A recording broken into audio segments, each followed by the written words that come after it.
खुलुमबाय बे समाव आं नोंथांमोननि सिगाङाव फुंबिलिनि मोननैसो रादाब लाना फैलायबाय।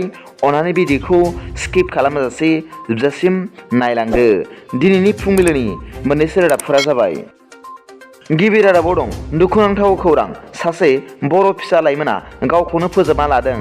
मख'जाथावदि 2017 मायथाइनि कमल कुमार ब्रह्म देरहासार बान्था मोनगिरि आरो कटन इउनिभार्सिटियाव मेथामेटिक्स मेजर लानानै 5थि सेमेस्टाराव फरायबाय थानाय अजन्ता बर'आ मैया सानजौफुनि 12 रिंगासोआव गावनि थाग्रा न'आवनो गावनि आगोमा जिउखौ फोजोबना लादों होनना मिथिनो मोन्दों।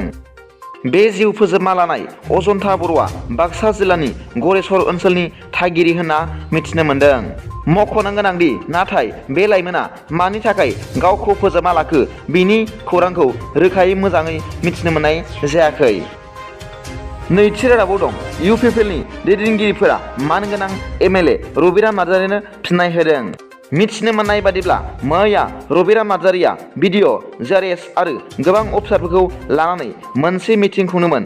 बेयाव मानगोनां MLA रबिराम नार्जारिया कुसुगाव ब्लक UPPLनि TCLCC चेयारमेनफोर आरो चेयारमेनफोरखौ PMAY आरो आवाज प्लास न' मोनगिरि सुबुंफोरनिसिम UPPLआव जयेन जायाब्ला न'खौ दानना होगोन, स्किमफोरखौ दानना होगोन होनना गिसग' खालामहैदों होननायनि बेरेखायै कुसुगाव ब्लक UPPLनि TCLCC चेयारमेनफ्रा खौरांगिरिनि मेल खुंना फोरमायदों दि बे बाथ्राया जोबोर नंखाय आरो UPPLनि TCLCC चेयारमेनफ्रा रावखौबो बेबादि गिसग' खालामफेराखै होनना फोरमायदों।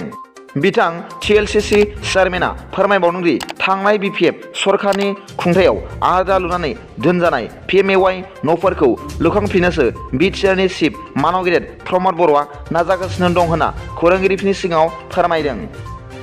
थामथि रादाबाव दं फोरोंगिरिया गावनि फरायसुलिखौ जिनाहारि खालामदों।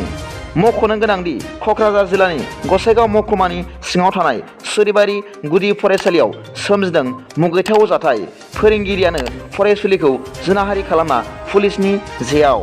मख'जाथावदि राजेन्द्रपुर गामिनि थागिबि फोरोंगिरि मिथिंगा बसुमतारी मुंनि सासे फोरोंगिरिया गावनि फरायसुलिखौ जिनाहारि खालामदों होनना गामिनि मानसिफ्रा अजद दैखांना दा पुलिसनि आखायाव हमना हरदों होनना मिथिनो मोन्दों।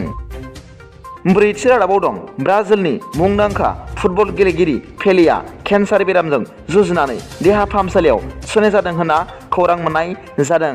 मिथिनो मोननाय बादिब्ला पेलेनि फिसाजोआ जेबो सोमोनांथाव एबा इमारजेन्सि जायाखै होनना ससियेल मिडियानि गेजेरजों रोखा फोरमायदों। दिनैनि फुंबिलिनि मोननैसो रादाबफोरा दा बेखिनिल'मोन। भिडिअखौ मोजां मोनदोंब्ला अन्नानै लाइक आरो साबस्क्राइब खालामनो दाबाव आरो बेल आइकनआवबो थुनानै ला, जाहाथे आं गोदान गोदान निउस आपडेट लानानै फैयोब्ला नोंथांनियाव सिगांग्रो नटिफिकेसन सौहैयो। दा बेलासिनि रादाबाव नोंथांमोनखौ आंनि चेनेलाव गोसो गोथारै बरायहरनाय जाबाय। गोजोन्थों। एसेनोसै। जै बर' हारिनि जै।